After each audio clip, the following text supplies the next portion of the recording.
শান্তিপুরে চাষের জমিতে মিলল বিরল প্রজাতির কচ্ছপ। বন দপ্তরের হাতে তুলে দিলেন সচেতন চাষী উজ্জ্বল প্রামাণিক।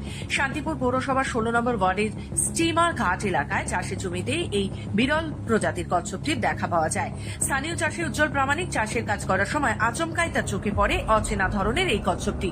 সচেতন এই চাষী তৎক্ষণাৎ বন দপ্তরে বাহাদুরপুর পলাশবিট অফিসে খবরটি জানায়। খবর পেয়ে বন দপ্তরের কর্মীরা দ্রুত ঘটনাস্থলে পৌঁছে কচ্ছপটিকে উদ্ধার করে গিয়েছিলাম বাচ্চাকে গিয়ে দিকে একে হেসে নিচে মানে খাদার মধ্যে খেলা করছিল।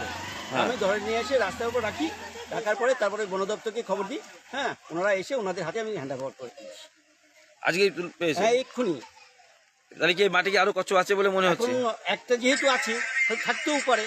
এই কচ্ছপটা আপনি তুলে এনে বন দপ্তরের হাতে তুলে দিলেন। অনেক সময় দেখা যায় অনেকে এনে অন্য কাজে ব্যবহার করে, যাতে ব্যবহার না করে আপনার মতো মানসিকতা দেখায়, তাই নিয়ে মানুষকে কি বলবেন? না না, আমার ইচ্ছা যে এই যেহেতু বিলুপ্ত প্রাণী, এটা তো এখন নজরে পড়েই না।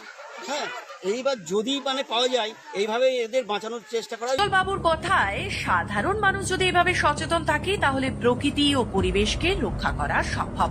তিনি আরো বলেন, এই ধরনের বিরল বা অচেনা প্রাণী দেখলে নিজেরা কিছু না করে সঙ্গে সঙ্গে বন দপ্তরকে জানার। এতে প্রাণীও বাঁচে, পরিবেশও রক্ষা পায়। বন দপ্তর সূত্রে জানা গেছে কচ্ছপটি একটি বিলুপ্ত প্রায় প্রজাতির হতে পারে। সেটি পরীক্ষার জন্য সংশ্লিষ্ট বিভাগে পাঠানো হয়েছে। চাষী উজ্জ্বল প্রামাণিকের এই দায়িত্বপূর্ণ পদক্ষেপের জন্য বন দপ্তর কৃতজ্ঞতা প্রকাশ করেছে।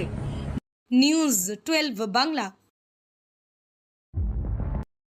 শুনুন শুনুন, ইয়েসদি অ্যান্ড জাওয়ার অথরাইজড ডিলার এখন কৃষ্ণনগর পালপাড়ায়। 2025 সালে চলছে আকর্ষণীয় ডিসকাউন্ট, নানান মডেলের স্টাইলিশ বাইকের বিশাল সম্ভার, আরও আছে টেস্ট ড্রাইভের সুবিধা। চটপট চলে আসুন আমাদের শোরুমে, Bhatjangla Basatpara, near FCI godown, Krishnanagar, Nadia. Yezdi and Jawa, style, power আর ট্রাস্ট এক